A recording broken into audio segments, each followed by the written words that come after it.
In this particular video, we will look into the details of phylum Aschelminthus. Now, coming to the name Aschelminthus, the term Asch refers to the round structure and Helminthus refers to the worms, and that is why commonly members of phylum Aschelminthus are called as roundworms and their body is circular in cross section. Now, we can compare with the phylum that is present before them, that is phylum Platyhelminthes. Platyhelminthes, Helminthus was the worm, Platyhelminthes flatworms, and here it is again Helminthus, but it is Aschelminthus, so these will be roundworms. Talking of their habitat, so these are mostly parasitic. So the condition is similar to phylum Platyhelminthes. Those were also parasitic. These are also parasitic. The change occurs that these are parasitic in plants as well as animals, and few forms will be free living. If these are free living, these can be found in water, that is aquatic. These can live on land, that is terrestrial. So that means both phylum Platyhelminthes and phylum Aschelminthus are mostly parasitic in condition and few will be free living. After this, talking of the body form.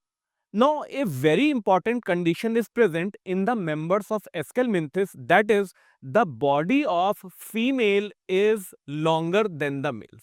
So, usually the body size of males is longer than females, but in the case of Aschelminthus, females are longer than males, and any character by which we could externally recognize male or females, that particular character can be included as a character of sexual dimorphism. After this, coming to the basis of classification. So, organ system level is present. Now, we can say that Aschelminthus is the first phylum which has organ system level. Bilateral symmetry is present.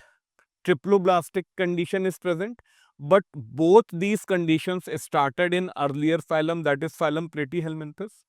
Then, the condition of coelom, it is called a pseudocoelomate condition. So, in this case, there will be mesoderm which will be scattered as pouches. So, that is why pseudocoelomate condition, and this condition is only present in Aschelminthus. So, before this, all the phylums did not have coelom, so those were acoelomate, and all the phylums that come after Aschelminthus, those will be coelomate. After this, talking of the digestive system. So, the digestive system in the case of Aschelminthus is complete. Complete digestive system means two openings will be there, mouth will be there, anus will be there, and Aschelminthus is the first phylum in which complete digestive system comes. One more important character of digestive system is that in the case of Aschelminthus, there will be well developed muscular pharynx which will be present. Next, talking of the excretory system. Now, excretory system started in earlier phylum, that is phylum Platyhelminthes. This is the second phylum to have excretory system. We call excretory system as rennet cell or giant cell. In this system, there will be an excretory tube which will remove body waste from the body cavity and it will put it out, throw it out with the means of an excretory pore. After this, coming to the last system, that is reproductive system. Now, in reproductive system, the thing to be noted here is that first time unisexual condition has come. So, before this, all phylums were bisexual, that is, male and female reproductive organs were present on the same body. But in Aschelminthus, first time there is an individual which has exclusive male reproductive organs and another individual which has female reproductive organs. So, there will be two different organisms having male and female reproductive structures, and the condition is called as unisexual. We can also call as dioecious condition. The condition over here, we can relate it with this particular body form also. So, in this, since males and females are different and the body size of females will be longer than males. After this, it is sexual reproduction. fertilization will occur inside body, so internal fertilization.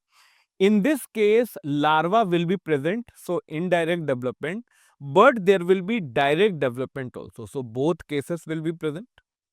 Talking of the examples of phylum Aschelminthis, three examples we will see. One of the most common is the Ascaris or the roundworm shown in this particular diagram. So if we see the body of male is smaller and the body of female is long. The second example is Ancylostoma called as hookworm, and the third example is Wuchereria called as filarial worm.